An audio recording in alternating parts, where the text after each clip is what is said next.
Bonjour et bienvenue à cette nouvelle édition du Bulletin des régions, une émission produite grâce à la collaboration des télévisions communautaires autonomes associées à Cogeco. Bonne émission.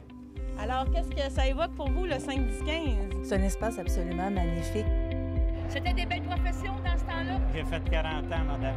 Non. Je vois l'homme comme un arbre parce que l'homme prend racine comme l'arbre. Avez-vous l'impression qu'il y a une relève pour ça? Est-ce qu'il y a des gens qui vont pour pas que ça se perde?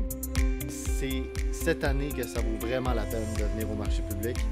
Ça représente une belle tradition, en fait, qui est un peu un porte-bonheur pour les pêcheurs.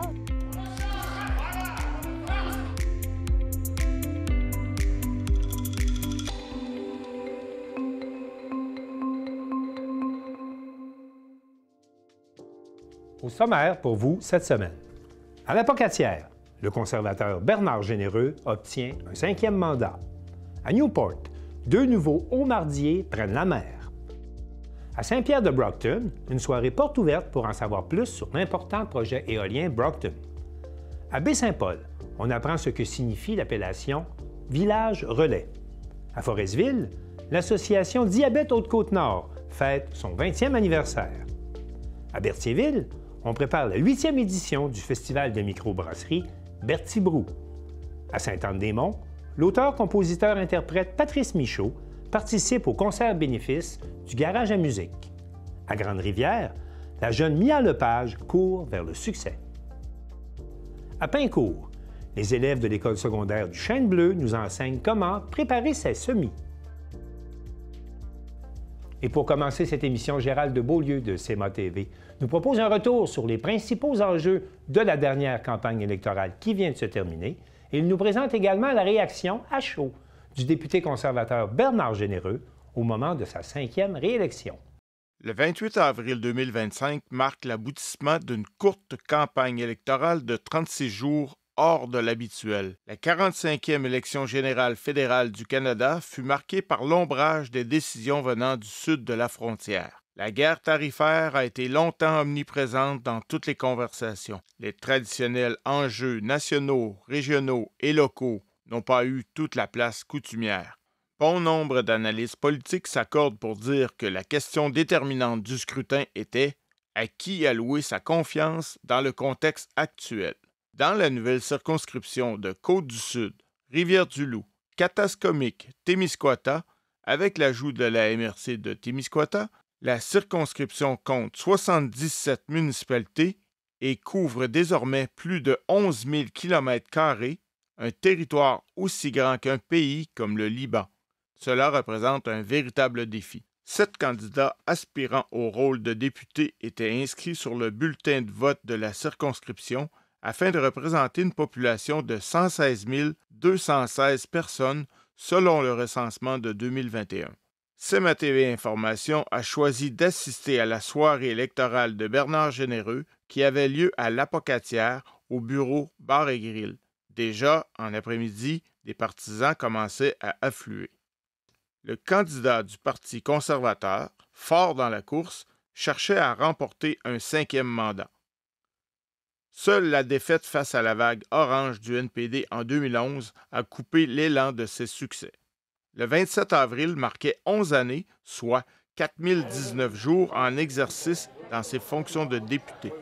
Un peu après 22 heures, le verdict de la population a été annoncé. Bernard Généreux a été réélu. L'enthousiasme était senti et énergique. Alors que les résultats continuaient à rentrer, Bernard Généreux a livré ses impressions et commentaires dans le feu de l'action. C'était ma 6e élection et c'est la 5e que je gagne grâce à vous, chers électeurs, et merci du fond du cœur.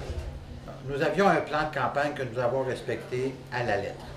C'est-à-dire que nous étions pour voir dans les 35 jours 77 municipalités. Nous avons fait 9000 km en 35 jours et nous avons fait des milliers de portes. Je suis déçu que nous ne gagnions pas au national ce soir parce que, évidemment, le président américain est venu troubler un peu la campagne électorale, pas juste un peu, mais beaucoup.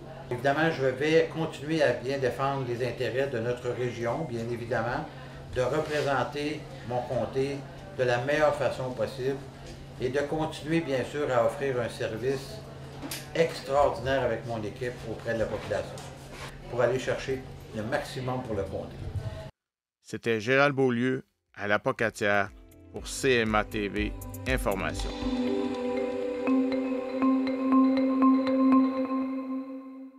Valérie Pinault de Télévague a assisté à la cérémonie protocolaire et symbolique de mise à l'eau de 2 nouveaux bateaux, 2 homardiers, qui ont été construits cet hiver chez Conception Navale FMP. Télévague était présent lors d'un moment spécial pour Conception Navale FMP qui ont fait la mise à l'eau de 2 navires construits durant l'hiver 2024-2025. L'événement s'est déroulé en toute simplicité avec le rituel d'une marche symbolique des employés accompagnant les bateaux jusqu'à la mer. Les 2 navires ont pris la mer et seront amarrés respectivement à Gascon et L'Anse-à-Beaufils. Aujourd'hui, c'est une journée spéciale. En fait, c'est jour de fête chez Conception Navale FMP. On met à l'eau 2 bateaux qu'on a fabriqués pendant l'hiver. Et là, c'est ça, c'est le printemps. On sort les bateaux pour la pêche. Donc aujourd'hui, on met à l'eau 2 de nos réalisations qui ont été faites pendant l'hiver 2024-2025. Ça va être quoi, l'utilité des bateaux? Les 2 bateaux sont destinés à la pêche au homard. Peux-tu me parler des spécificités de chaque bateau? En fait, les 2 bateaux sont identiques à la base. C'est des sister boats qu'on appelle. La seule chose qui va différencier, c'est vraiment les options que le client va prendre. Donc, exemple, dans nos 2 cas, on en a un qui a des vitres à l'arrière, on en a un qui n'en a pas. On en a un qui a des commandes à l'arrière aussi pour être un membre de l'équipage directement sur le pont. C'est des options là, qui sont ajoutables au bateau en tant que tel. Mais sinon, la conception du bateau sont identiques. Il y a combien de personnes qui ont travaillé sur la réalisation des bateaux? En tout, on est une équipe de 30. Et ce qui est le fun chez Conception Navale FMP, c'est que les employés travaillent tous sur le même projet. Donc, autant moi, à l'administration, je vais travailler avec les mêmes clients que la personne qui est en train de fabriquer le bateau, que la personne qui travaille le plan. On travaille toujours sur le même projet, ce qui fait que ça nous donne vraiment une ambiance de travail très le fun. Est-ce qu'il y a eu des défis techniques lors de la construction des bateaux? Il y a toujours des défis techniques, mais celui-ci a été quand même à l'abri de plusieurs défis. C'est un modèle qui a été amélioré par notre équipe. Donc, c'est un modèle qui était déjà existant à la base, qu'on a retravaillé et retravaillé pour donner ce modèle-là. Je vous dirais qu'on a eu vraiment moins de problèmes ou de soucis, en fait, de construction. Puis, tu sais, je vous dis des problèmes, c'est plus des apprentissages parce que nous, on est une compagnie de conception, mais si on conçoit un prototype, il faut toujours apprendre de ce modèle-là. Mais ce que je veux dire, c'est que celui-là, on a eu vraiment, vraiment moins d'embûches. Conception Navale FMP, il a réalisé combien de bateaux? Cette année, on a réalisé 3 bateaux, donc les 2 que vous allez voir aujourd'hui, plus un bateau un peu plus gros qu'on a mis à l'eau ce week-end. Il devait partir plus rapidement pour la pêche au flétan. Donc, on a 3 bateaux nœuds de cette année, mais c'est en tout 10 bateaux sur lesquels on a travaillé. Exemple, vous voyez le Joliane 2. Le Joliane 2, c'est un remorqueur qu'on travaille pour les entreprises PEC. Donc, on s'est diversifié, en fait, chez Conception Navale. Au départ, on était vraiment une entreprise dans la pêche. Il a fallu se diversifier dans nos offres de produits. Donc, on offre aussi pour les remorqueurs, les barges, mais aussi les bateaux touristiques. À l'intérieur, présentement, on a le Delga, qui est le bateau des bateliers de Percé, qui fait l'allée vers l'île Bonaventure.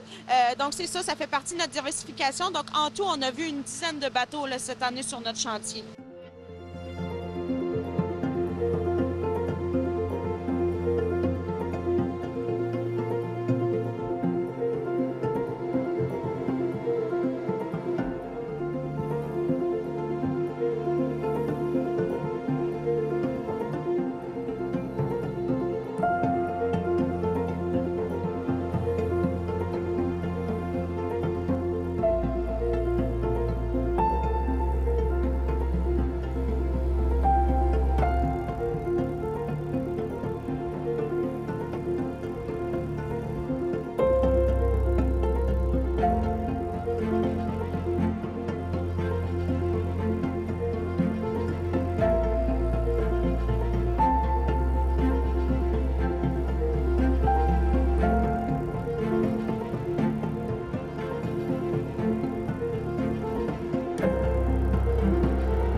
navires là, qui vont être mis à l'eau aujourd'hui, ça a une durée de vie de combien de temps? Ça, c'est une bonne question parce qu'en aluminium, c'est vraiment une durée de vie plus longue que si on était en fibre de verre. On parle d'une durée de vie minimale de 50 ans, mais surtout, c'est que c'est un matériel 100% recyclable. Donc, on parle que si après, exemple, les 50 ans, une personne décide de le laisser à l'abandon, mais on peut le reprendre, le recycler et faire d'autres choses totalement avec.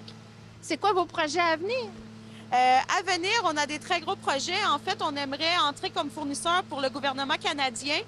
Donc, on est dans des grosses démarches depuis quelques années.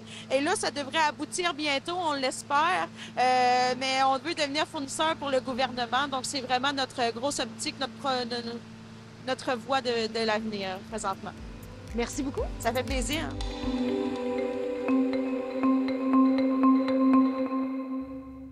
Un nouveau parc éolien composé de 25 grandes éoliennes sera érigé aux limites des municipalités de Saint-Pierre-de-Brockton, Sacré-Cœur-de-Jésus et Thetford. Et Geneviève Cyr, de la Télévision régionale des Appalaches, était à la soirée Porte ouverte organisée pour répondre aux questions des citoyens. Donc, ce soir, je me trouve dans la municipalité de Saint-Pierre-de-Brockton à une porte ouverte qui a été organisée pour en apprendre un peu plus sur le projet éolien. Donc, je suis avec M. William ce soir, qui travaille pour Pattern Energy. C'est bien ça. Donc, il va nous expliquer un peu c'était quoi le but de cette porte ouverte-là qu'on a assistée ce soir. Bonsoir. On est ici aujourd'hui pour la porte ouverte pour expliquer un peu sur le projet Broughton. On est quand même en début de processus pour le projet. C'est notre deuxième porte ouverte. Et on est dans la phase où on commence les permis pour le projet. Fait que l'étude sur l'environnement, ça commence maintenant. Ensuite, on va avoir d'autres permis pour arriver à la construction éventuelle. Fait que le but ce soir, c'est vraiment d'informer la population sur l'avancement du projet. Parce que pour remettre les gens un petit peu en contexte, c'est un projet qui est débuté depuis quelques années. C'est bien ça? Exactement. Fait que le projet Broughton, ça fait plusieurs années qu'on développe ce projet. On a signé un contrat d'achat d'électricité avec Hydro-Québec en 2024. Mais c'est un projet qu'on développe depuis plusieurs années parce qu'on a aussi développé et construit et opère le projet Mont-Sainte-Marguerite qui est juste à côté, dans les municipalités avoisinantes. Puis l'objectif ce soir, c'est de permettre aux gens d'en apprendre plus sur où est-ce que vous êtes rendu dans le processus et pouvoir poser directement leurs questions et faire part un peu de leur inquiétude. Exactement. En fait, c'est notre première rencontre publique depuis qu'on a signé le contrat avec Hydro-Québec. C'est pour donner une mise à jour sur l'avancement du projet, pour parler de où vont être placées les infrastructures, puis quelles sont les prochaines étapes pour le projet.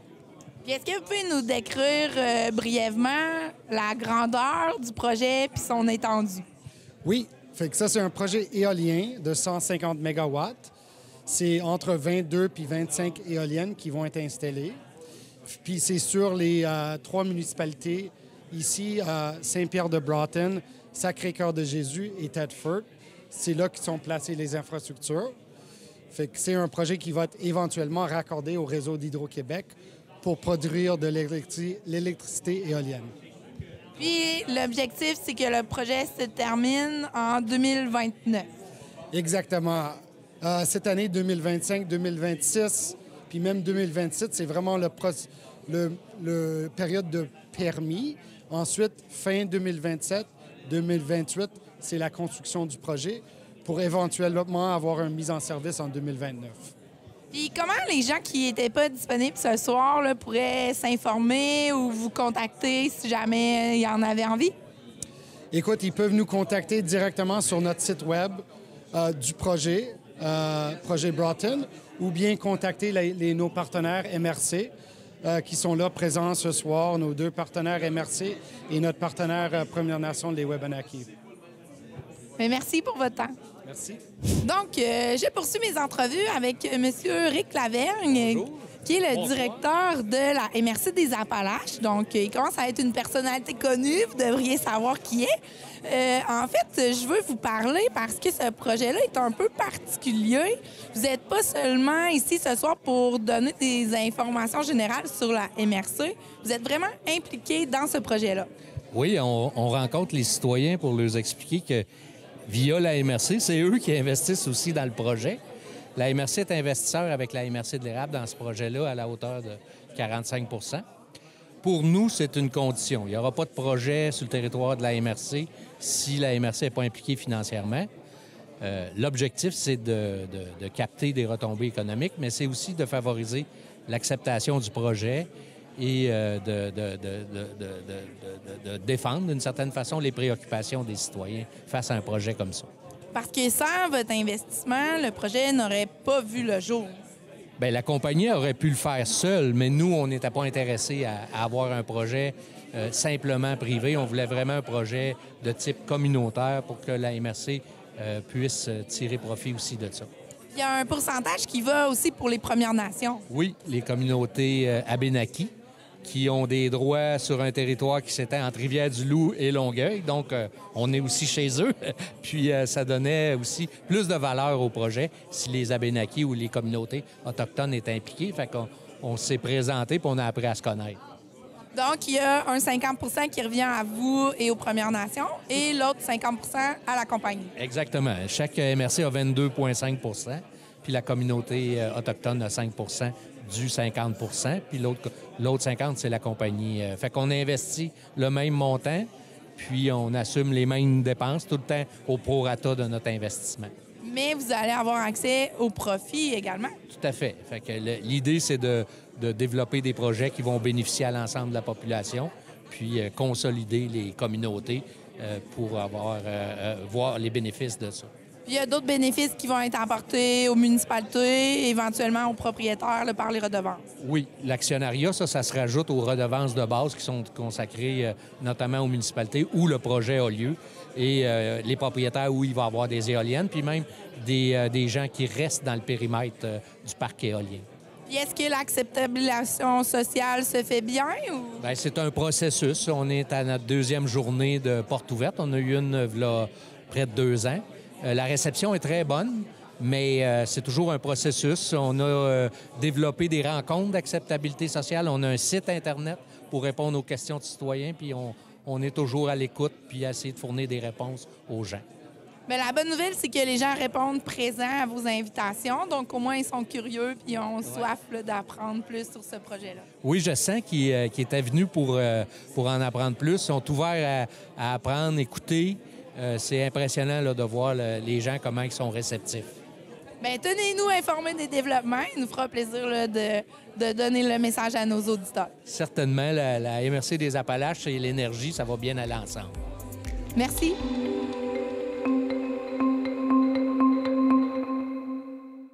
On dénombre 45 villages relais au Québec. Et à l'occasion du renouvellement du membership de la ville de Baie-Saint-Paul à la Fédération des villages relais du Québec, Mathieu Larivière de TVCO nous explique en quoi s'engagent les villes relais membres de la Fédération.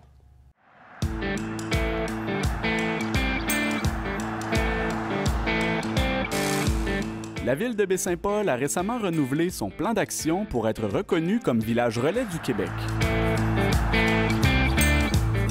Le maire Michael Pilote fait état des démarches qui ont été réalisées au cours des derniers mois par son administration. On était dans les premiers là, à être membre de la Fédération des villages relais. C'est quand même 45 villages relais qu'on dénote à travers tout le territoire québécois. Et c'est un rayonnement pour la ville de Baie-Saint-Paul d'être membre de cette fédération. C'est des options qu'on a de dire aux différentes personnes au Québec qu'on a des services chez nous à Baie-Saint-Paul. C'est du rayonnement supplémentaire, des publicités. Et notre plan d'action qu'on avait était, je vous dirais, un petit peu désuet puisque on ne l'avait pas mis à jour depuis plusieurs années, donc on s'est dit là, il faut quand même être à jour. On avait des commerces qui étaient mis en ligne, qui n'étaient plus en fonction. On avait différentes choses qui étaient annoncées, qui n'étaient tout simplement plus d'actualité. Donc, on a revu notre plan d'action à jour. La directrice générale de la Fédération des villages relais explique en quoi consiste le mandat de son organisation. En fait, notre année de fondation, c'est 2009, fait qu'on célèbre là, cette année, depuis l'année passée, mais cette année particulièrement, nos 15 ans d'existence en tant que fédération qui regroupe les villages relais. Nous, on a commencé en 2009. Les villages relais ont démarré un petit peu avant, évidemment. Ça nous prenait des municipalités accréditées pour se réfléchir, se donner une association. Et puis, on est à l'accréditation de notre 50e village relais là, très bientôt.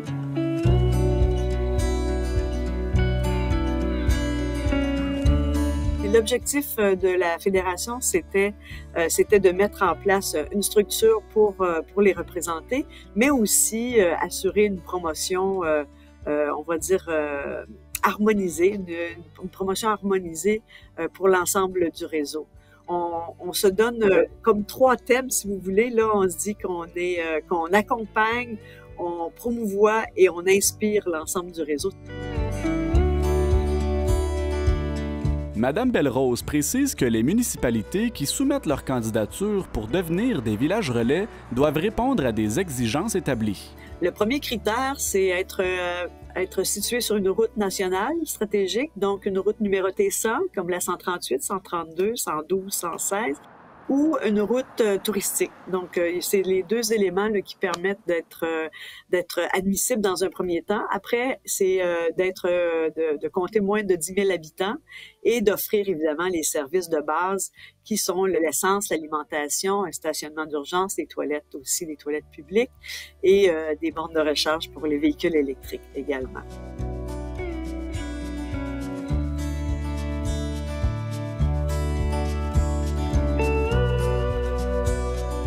Le choix des villages membres n'est cependant pas laissé au hasard. Si on se réfère à la finalité ou en tout cas à l'objectif de Village Relais, c'est vraiment d'offrir des lieux d'arrêt sécuritaires aux usagers de la route à peu près aux 100 km. Donc, si c'est pas une ville d'importance, ça peut être un village relais à peu près aux heures, donc aux 100 km, aux 80 km, là, aux heures de route.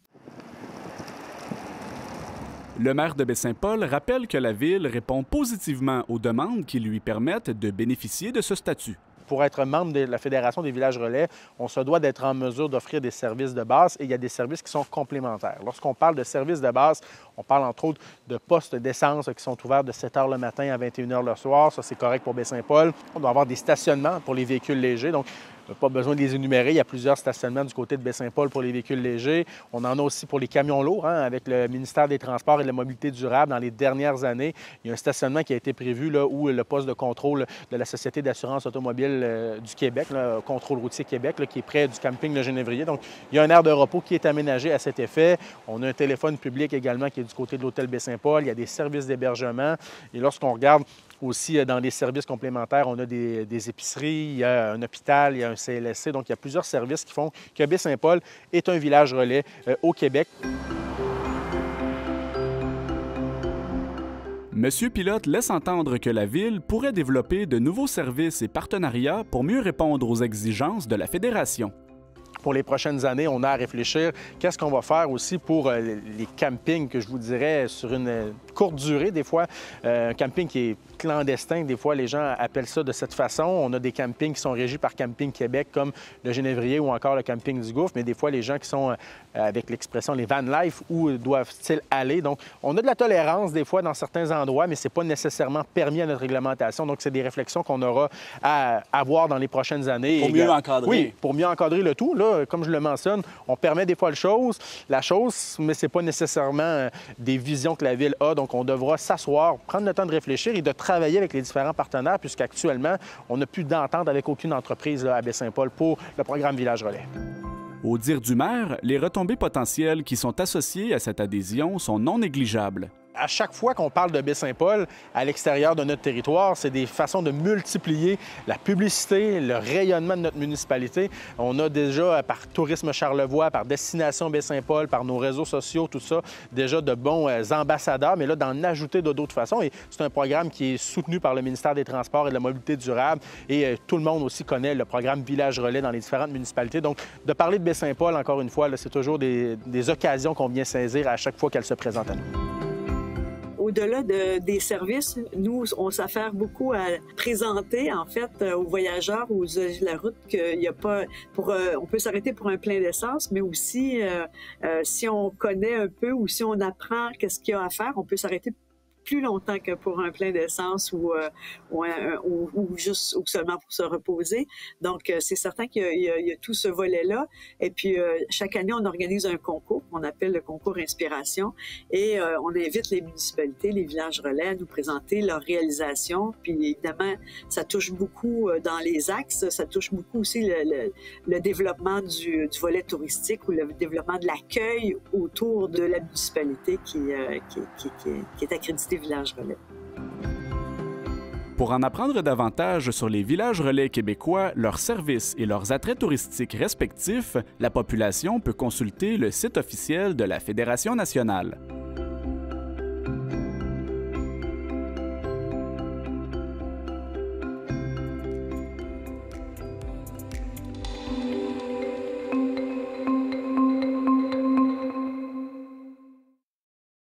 Joanie Godreau de la Télévision du Littoral s'entretient avec Caroline Ross, présidente de Diabète Haute-Côte-Nord, un organisme qui fête cette année son 20e anniversaire. Donc bonjour, on accueille aujourd'hui Caroline Ross dans nos studios, présidente de l'Association Diabète Haute-Côte-Nord, pour nous parler d'une belle activité qui s'en vient là, au mois de mai. Oui. Diabète Haute-Côte-Nord fête ses 20 ans. OK. Donc, c'est une très belle activité qui s'en vient. Journée diabète. Oui. C'est mon rêve que j'ai voulu réaliser avec les membres de mon conseil d'administration. OK. Fait que c'est quoi qui... Donc, c'est prévu le 24 mai. Oui. Toute la journée, là, il y a des activités spéciales. Fait que ça va consister en quoi, cette journée-là? Ça débute à 10 h le matin. De 10 h à midi, il va y avoir des petits kiosques. On est à peaufiner encore exactement quel intervenant qui va être là. Ça va être des intervenants de la santé, ça on le sait. Il va y avoir du dépistage sur place aussi, oui. Qui va permettre aux gens peut-être de découvrir qu'ils sont diabétiques. OK. Donc, des tests de glycémie sur place. Oui. Puis, il va y avoir les petits kiosques. Puis ensuite, dans l'après-midi, bien là, on tombe avec vraiment, dans le concret, des conférenciers et des témoignages. Oui. À partir de 13 h en après-midi, on va avoir 2 conférenciers et 2 témoignages de personnes diabétiques. OK. Fait que ça va pouvoir donner justement un bel aperçu aux gens. Puis peut-être qu'il y a des gens qui vont se retrouver aussi dans les témoignages et aller se faire dépister. C'est un peu ça l'objectif. Oui. Le but aussi, à travers cette journée de diabète-là, c'est de donner de l'information, de sensibiliser les gens à la cause du diabète aussi, mais aussi de fêter un 20 ans. Oui, c'est ça, parce que 20 ans, quand même, ça fait longtemps que vous existez puis que vous avez évolué, j'imagine, aussi dans le temps. Donc, c'est un peu l'historique de l'association Diabète Haute-Côte-Nord. Ça a commencé comment? Diabète Haute-Côte-Nord a été fondée ici à Forestville. OK. Donc, par le CLSC.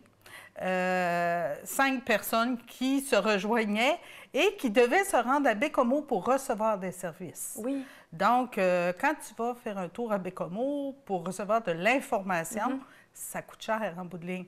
Donc, ces 5 personnes-là se sont assis à un moment donné et ils se sont dit, on va créer notre association. OK. Fait que c'est comme ça que ça a commencé. Puis je pense que toi, tu t'es jointe, ça fait plus de 15 ans, là. Oui. Moi, je me suis jointe en 2008-2009. OK. Au moment où Mme Nadi-Sirois m'a contactée, elle cherchait des gens pour avoir de la relève sur le conseil d'administration. Donc, je me suis présentée ici à Forestville. OK. La relève a resté quand même longtemps? Oui. C'est une cause qui me tient à cœur. Oui. Moi, personne diabétique, aussi de type 1. Okay. Donc, pour moi, c'est une cause qui me rejoint beaucoup. Oui, c'est ça. Puis vous faites quand même plusieurs activités dans l'année. Il y a un déjeuner santé, au mois de juin, il y a une marche. Fait que c'est un peu des moyens, justement, de sensibiliser. Puis est-ce que toi, tu as déjà parlé de ta situation à toi pour essayer de sensibiliser les gens? Bien, c'est sûr que quand on rencontre des gens, puis que les gens viennent de recevoir un diagnostic, souvent, ils sont dépourvus. Oui. Puis là, ils ne savent pas où ils s'en vont. Fait que c'est sûr que moi, je ne suis pas un professionnel de la santé. J'ai quand même beaucoup de vécu en tant que personne diabétique, mais je suis capable de te dire, ben rends-toi à ta pharmacie, appelle une nutritionniste. Tu sais, des fois, c'est des gens à qui on peut faire confiance. C'est ça. Il y a des services qui existent ici, puis il faut en profiter, il faut les utiliser. Puis vous, au niveau de l'association, est-ce que vous conseillez aussi un peu? Qu'est-ce que ça donne d'être membre? OK. Quand tu es membre de Diabète Haute-Côte-Nord, En passant, c'est au coût de 20 par année. Par année. Ça te donne accès à des rabais. OK. Donc, tu as des rabais chez Iris, tu as des rabais chez ProNature ici à Forestville, tu as des rabais aussi pour les soins de pied avec Mme Sylvie Michaud, puis on a aussi des rabais avec Mme Julie Tremblay pour les massages. Ah, OK, parfait. Et là, vous êtes rendu à combien de membres en date d'aujourd'hui? En date d'aujourd'hui, on est à 48 membres. OK. Par le passé, avant de se désaffilier avec Diabète Québec, parce que maintenant, on est devenu indépendant, donc on était à 90 membres. Ah, OK. Le but de notre journée diabète aussi, c'est d'aller rechercher un peu les membres qu'on a perdus au fil du temps. OK, parfait. Donc, ça va être possible pour les gens là, de dire, bien, moi, j'aimerais ça devenir membre à ce moment-là. Oui. OK, parfait. Puis est-ce qu'on aimerait ça, justement, se faire connaître davantage? Trouvez-vous qu'après 20 ans, l'association est bien connue en Haute-Côte-Nord? Je pense que les gens, au moment du diagnostic, ne savent pas qu'on a une association en Haute-Côte-Nord. C'est sûr qu'on n'a pas d'intervenant encore sur place qui peut aider les gens. Ce qu'on a présentement, on a quelqu'un qui nous aide au niveau financier et on est à la recherche d'une coordonnatrice à 2 jours semaine. OK. Fait que ça serait un ajout pour avoir vraiment une équipe permanente, puis ça serait plus facile de développer encore plus l'organisme pour les années à venir. Oui. Donc, s'il y a des intéressés, n'hésitez pas à faire parvenir votre candidature. Oui, on est toujours ouvert. Parfait. Et donc, pour notre journée du 24 mai, donc on a parlé des kiosques, des conférences, témoignages, mais ça se termine quand même justement au niveau festif avec un souper michoui plus une soirée dansante aussi. Oui, souper michoui. On demande aux gens de réserver avant le 1er mai. Pour avoir le nombre de personnes pour le souper. En ce qui concerne la soirée, c'est Mme Mylène Charon. On a retenu ses services pour notre fin de soirée. Faire danser les gens un peu. Oui. Après avoir mangé, selon des personnes diabétiques, on doit bouger un peu. Bon, fait que c'est ça. Fait que ça va aller dans ce sens-là. Puis il y a un coût de 20 pour le souper, c'est bien ça? Oui, mais le reste de la journée, c'est gratuit. Ça, c'est gratuit. Fait que tout le monde est le bienvenu. Puis c'est à la salle multifonctionnelle des Escoumins. Oui. Parfait. Bien, l'invitation est lancée. Merci beaucoup, Mme Ross, d'être venue nous voir. Puis gênez-vous pas pour revenir parler de vos belles activités que vous faites tout au long de l'année. En passant, on est allé à la cabane à sucre dernièrement. Ah ouais? Oui. Oh, un beau défi pour des diabétiques. Défi, et on est accompagné par une nutritionniste et 2 infirmières. Fait que vous avez quand même beaucoup d'activités là, qui se passent durant l'année. Fait que les gens, n'hésitez pas à vous abonner puis à devenir membre pour avoir accès à toutes ces belles activités-là. Merci beaucoup. Merci à toi.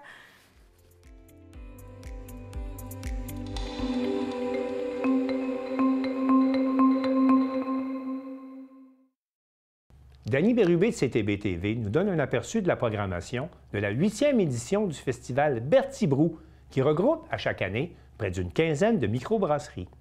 Je me tiens présentement à la place du marché de Berthierville parce que c'est exactement ici que ça va se passer très bientôt, la 8e édition du festival Berthier Brou. Et je suis en compagnie de M. Gabriel Drouin-Martin, qui est l'organisateur de ce festival. Eh bien, ça s'en vient, M. Martin. C'est pour quand, ça? Ben oui, le 31 mai, dès 11 h, on ouvre les portes. Un festival qui accueille toujours plus que 1000 personnes ici avec de la bière, des jeux, de la nourriture et aussi un spectacle, bien sûr, avec une grosse scène. On vous attend toujours en grand nombre et on espère toujours satisfaire, en fait, notre clientèle. Et on attend combien à peu près de microbrasseurs ici cette année? Eh bien, déjà, en ce moment, en fait, avec un mois d'avance sur le festival, on a déjà plus que 9 microbrasseries, dont une distillerie qui a répondu à l'appel. Donc, pour ceux qui aiment la bière, mais aussi peut-être un petit rum and coke, un petit gin tonic, il n'y a pas de problème. On a toujours les solutions pour vous faire goûter des produits d'ici, locaux le plus possible, puis faire découvrir notre région tout simplement. Puis comme vous avez mentionné, on attend plusieurs personnes, mais c'est pas juste des adultes, là.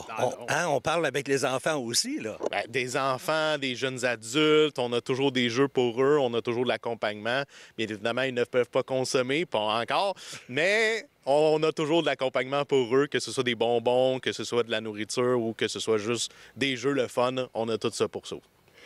Donc, est-ce qu'on prévoit juste, exemple, de la bière ou, comme vous parlez, on a un peu de tout? On peut même avoir, on a même des chanteurs qui vont être ici, là, comme vous parlez, spectacle. Quel genre de spectacle cette année? Eh bien, cette année, les spectacles sortent un peu de l'ordinaire, on pourrait dire. On va aller sur d'autres ambiances du genre un peu plus latino, peut-être même des DJ et bien sûr, chansonnier rock qui va mettre un bon punch dans la foule. C'est les genres d'artistes que vous allez pouvoir dire, mais en ce moment, je peux pas les révéler encore. Ça s'en vient. Mais là, si vous me dites qu'il va y avoir du latino, c'est sûr que je vais venir faire un tour, là. Ah, il faut bouger dans la vie, c'est important. Mais oui. Mais la musique, c'est-tu toute la journée ou c'est simplement le spectacle le soir? Il y a de la musique, en fait, sur le festival toute la journée par un DJ qui va être là de 11h jusqu'à 16h. Et tout de suite après 16h, on enchaîne les artistes qui vont être sur la scène. Là. Vraiment, les artistes qui, là, on va focusser vraiment sur la musique. On va monter le son puis on va faire bouger tout le monde. C'est ça le but. Bon, écoute, ça s'en vient très bientôt. Alors, on répète les dates puis les heures. Oui, 31 mai, dès 11h, ça commence. Et comme d'habitude, ça termine à peu près vers 10h, en fait, le soir. Puis moi, je vous pose une petite question là, comme ça en terminant. Là, habituellement, dans ce genre de festival-là, chaque année, il y a quelque chose de spécial qui se passe. Y a-tu de quoi de spécial cette année? Eh bien, c'est sûr qu'on a toujours des petits cadeaux, on a toujours de la belle ambiance, mais je crois que c'est surtout le côté jeu. On veut avoir des gros jeux, des grands jeux. Fait qu'il va en avoir de tous les goûts, toutes les couleurs. Puis on va espérer que la température soit des nôtres parce qu'on va se le dire, beau temps, mauvais temps, on fait le festival. Bien, écoutez, on vous souhaite une super belle journée. On invite les gens à venir vous voir ici à la place du marché de Berthierville le 31 mai dès 11h. Amusez-vous bien. Bien, merci beaucoup.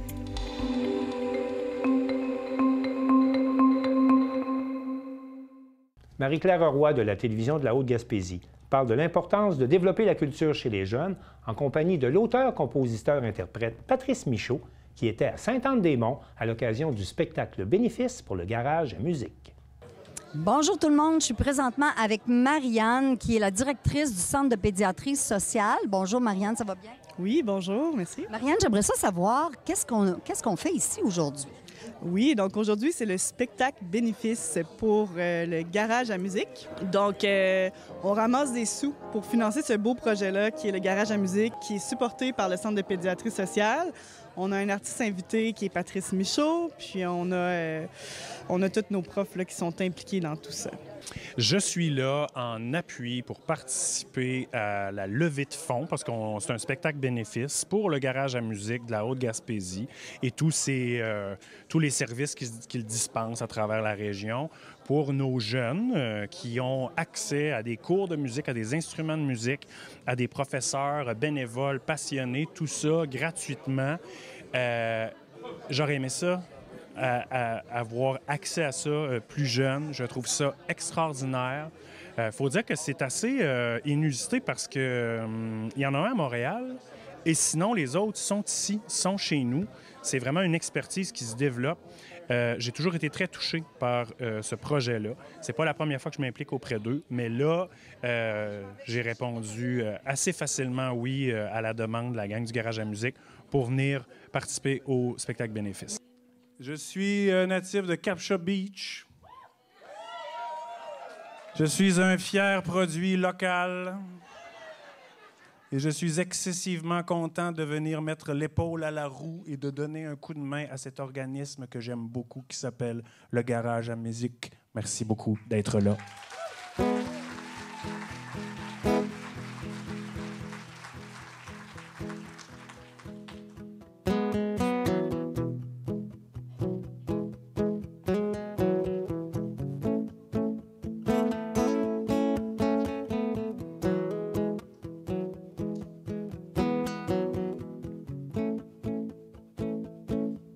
T'es perdu dans la foule,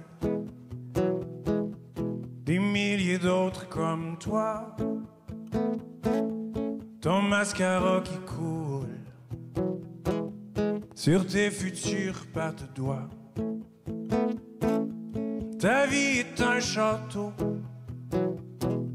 château de cartes de crédit, au paradis fiasco. On ne prend que les raccourcis.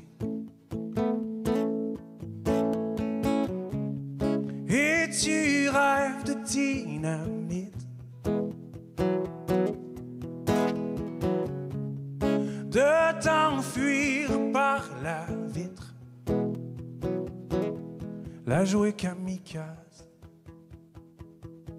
plus de son, plus d'image.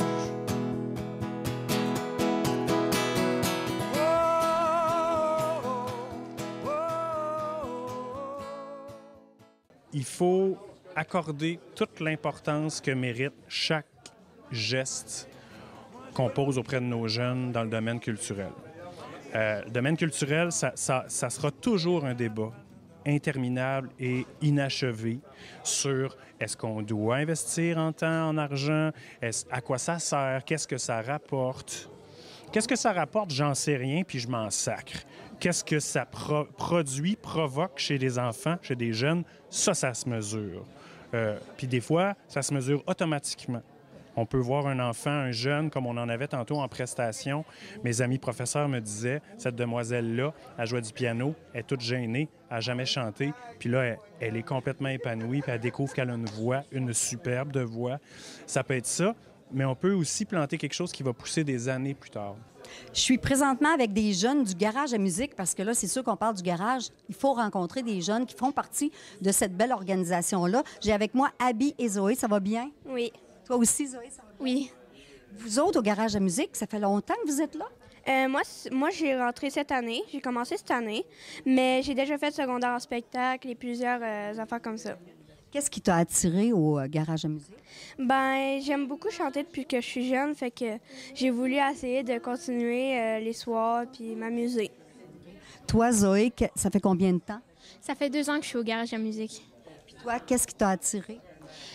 Au début, je voulais apprendre le piano, sauf que j'ai continué en chant. Tu trouvais ça plus difficile, le piano? Non, mais je faisais du chant depuis que j'étais petite, puis j'ai préféré continuer en chant. Dernièrement, vous avez eu une activité un peu spéciale. Vous avez rencontré tous les jeunes des autres garages à musique. Comment tu as trouvé ça? Moi, j'ai trouvé ça cool. Perso, on a pu découvrir tous les autres styles musicaux, les autres chanteuses, toutes les autres personnes qui faisaient d'autres instruments. J'ai trouvé que c'était une bonne expérience en vrai. Autant les jeunes, autant les profs, on a mis nos coordonnateurs, on a tous mis beaucoup de jus de bras, beaucoup de temps, beaucoup d'investissement, d'engagement pour arriver ce soir là, puis offrir quelque chose de qualité. Fait qu'on est bien fiers.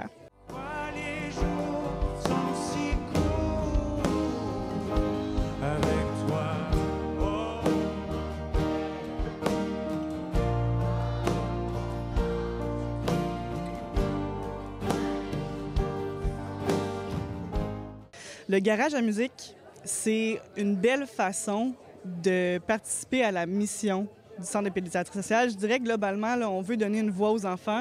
Puis quelle est la plus belle voix qu'on peut pas offrir que la musique? C'est vas-y, continue. Tu vois ce que ça te fait de pratiquer ce sport-là? Tu vois ce que ça te fait de pratiquer des arts? Ça, chéris ça, puis garde-le avec toi, puis cultive-le. Puis si tu te ramasses là-dedans plus tard, tant mieux. Puis si tu fais d'autres choses dans la vie, puis que ça, là, c'est comme ta libération de ménage la fin de semaine, là, c'est tout aussi important.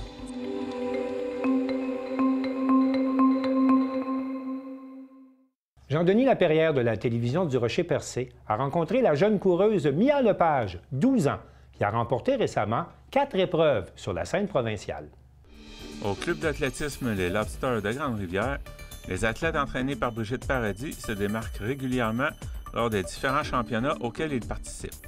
Ce mois-ci, Mia Lepage, âgée de seulement 12 ans, a réalisé un exploit remarquable en remportant 4 titres provinciaux, le 800 mètres et le 1200 mètres, à la fois dans les catégories civiles et scolaires, lors du championnat provincial scolaire d'athlétisme en salle au complexe sportif Claude Robillard de Montréal. Mia Lepage nous raconte son expérience et nous avons aussi rencontré son entraîneuse, Brigitte Paradis. Tu as remporté 4 titres aux championnats provinciaux dans le dernier mois plutôt. Comment tu te sens face à ces performances-là que tu as faites à ces compétitions? Je suis vraiment fière de moi parce que je me suis beaucoup impliquée, beaucoup d'entraînement, puis je suis vraiment fière d'avoir réussi à remporter 4 titres provinciaux. Est-ce qu'il y en a un qui te rend plus fier que les autres? Je dirais les civils parce qu'il y avait plus de monde puis c'était plus du haut calibre. C'est là que j'ai fait mes 2 PB, donc mes 2 meilleurs temps au 800 puis au 1200. Puis c'est vraiment ça qui m'a rendu le plus fière parce que je me suis descendue de 6 secondes au 1200. Puis j'étais vraiment fière de moi. En 6 mois, j'ai descendu de 6 secondes. Donc, tu remportes 4 titres, puis en plus, tu bats tes propres records. Oui. Mais au civil, qui était la première compétition, là, j'ai battu mes temps. Mais au scolaire, je me suis pas mal gardée dans ces temps-là, mais je les ai pas améliorés. Tu dis que vous étiez plus au civil. Est-ce que tu as une idée de combien d'athlètes que vous étiez à ces compétitions, dans ta compétition? Ben, je pense qu'au 800, on était à peu près 25 filles aux alentours de ça. Puis au 1200, c'est toujours un petit peu moins, donc 17, je pense. Le fait que toi, tu t'entraînes dans un gymnase ou même dans le corridor de l'école versus du monde qui, eux autres, s'entraînent dans des endroits qui sont adaptés pour ça, ça doit être un grand sentiment d'accomplissement aussi. Bien, c'est sûr que vu qu'on est dans un gymnase assez petit, c'est quand même compliqué. Puis comme tu as dit, on court dans les couloirs, donc ça aide pas tant parce qu'il y a des filles comme à Montréal qui ont des pistes intérieures. Puis c'est sûr que ça doit vraiment être mieux parce qu'à l'année, ils peuvent courir sur une piste, puis ça aide, là. J'ai demandé à Mia comment elle se sentait là, face au fait de s'entraîner dans un gymnase versus ceux qui s'entraînent dans des complexes sportifs déjà adaptés. Pour l'entraîneuse, le fait que, puis c'est pas juste Mia, mais tu as beaucoup de tes athlètes qui performent beaucoup, qui remportent des titres à des compétitions. Comment l'entraîneuse, elle se sent là-dedans?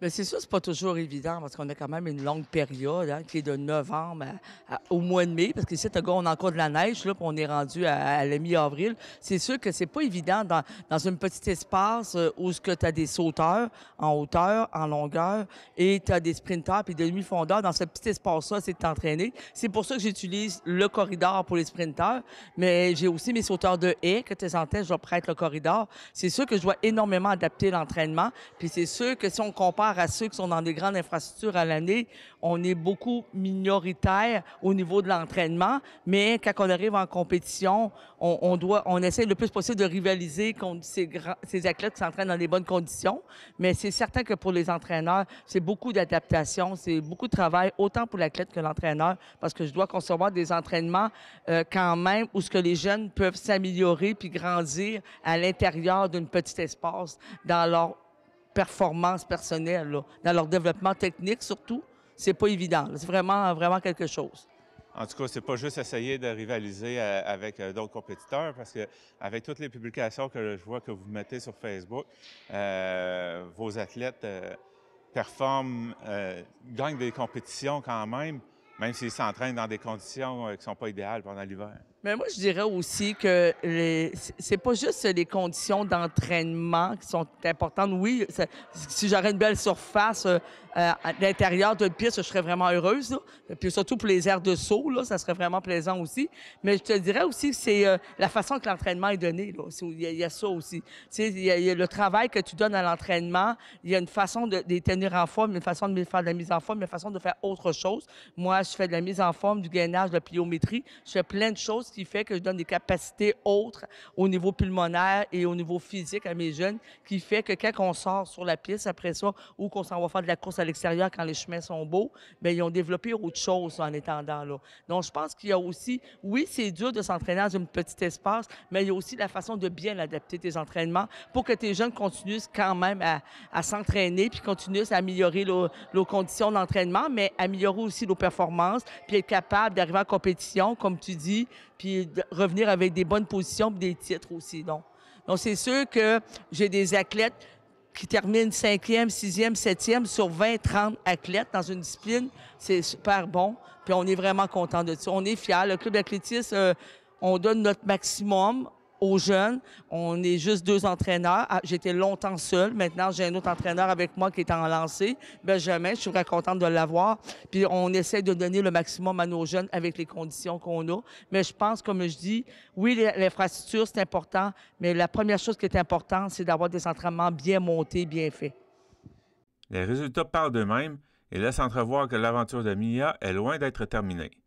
C'était Jean-Denis Laperrière à Grande-Rivière. Vous écoutez votre reflet d'ici. Revoyez tous nos reportages sur notre site Internet.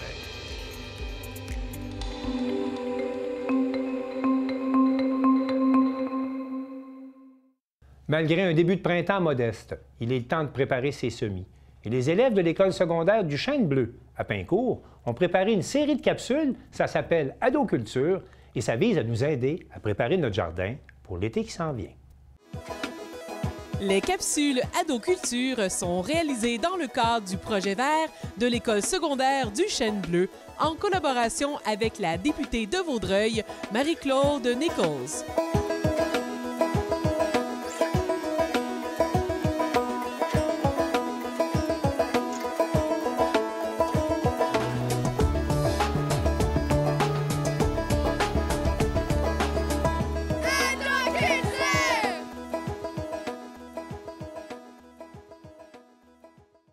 Bonjour, je m'appelle Abigail et aujourd'hui, on va parler des semis. C'est quoi l'avantage de démarrer les semis à l'intérieur dans notre beau Québec, là, dans notre belle région?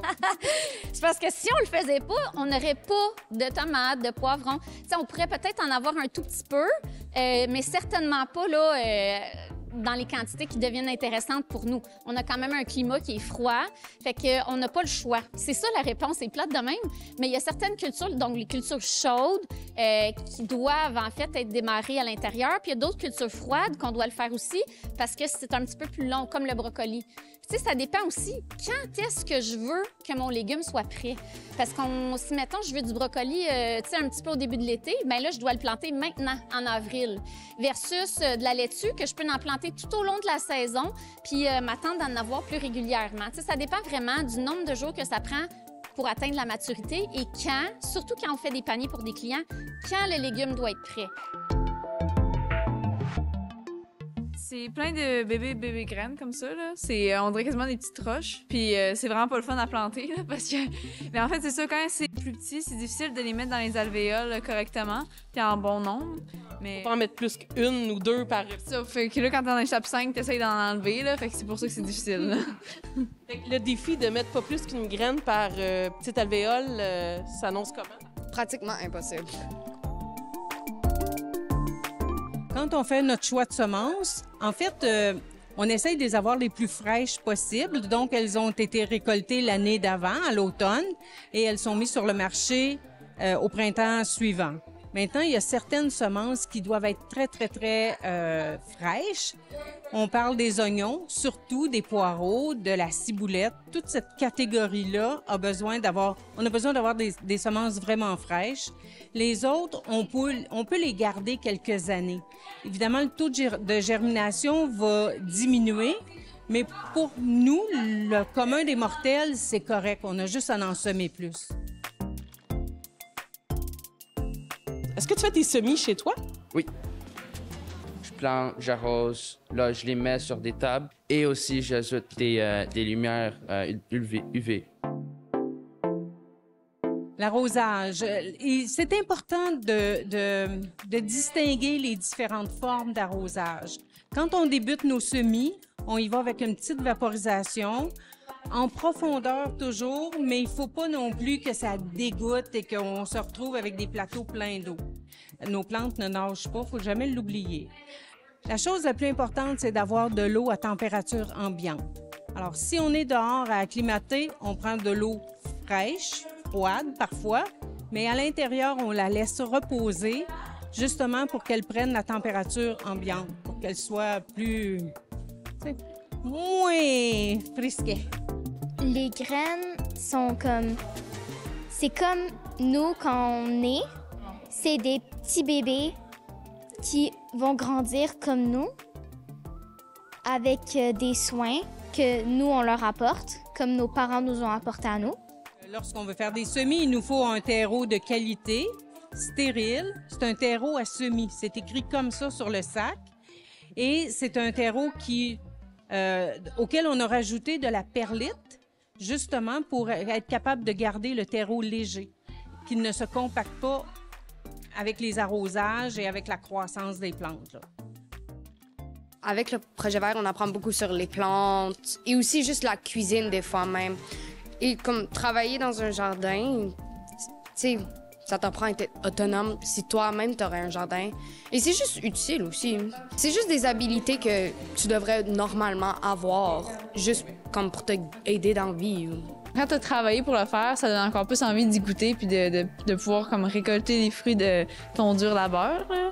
Mais c'est sûr que ça donne le goût de... Puis aussi, en les faisant pousser, on se dit « Ah, ben là, quelle recette je prépare avec ça? » Puis on va peut-être les apprêter avec plus de soin puis aussi comme mettre plus de cœur dans ce qu'on fait. Là.